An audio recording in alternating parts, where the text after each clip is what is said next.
Taguig City Generals pinaghaharian ng Group B sa elimination round ng NBL Chairman's Cup. Naritong sports news ni Kim Gomez.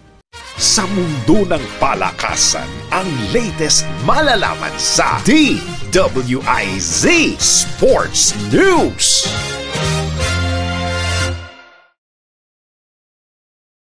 Nalalapit na ang pagtatapos ng elimination round ng NBL Chairman's Cup Season 2023 to 2024.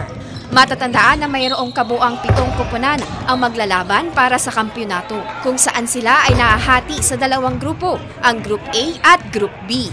Ang Taguig City Generals na mula sa Group B ang nangingibabaw sa lahat ng mga koponana, kung saan isang beses lang silang natalo at lahat ng kanilang home court games ay kanilang naipanalo. Matatanda ang tinalo nila ang Tatak Jalbinian, tig-2 beses sa Zambales Eruption, gayon din ang Makati at Muntinlupa Chiefs. At sa Camsor Express lamang sila natalo. Karaniwang pinangungunahan ang Taguig ng kanilang key player na si Mike Sampurna, na siyang madalas hirangin na best player of the game. Patuloy na tumutok sa Aliw Channel 23 para sa remaining games ng NBL Chairman's Cup Elimination Round.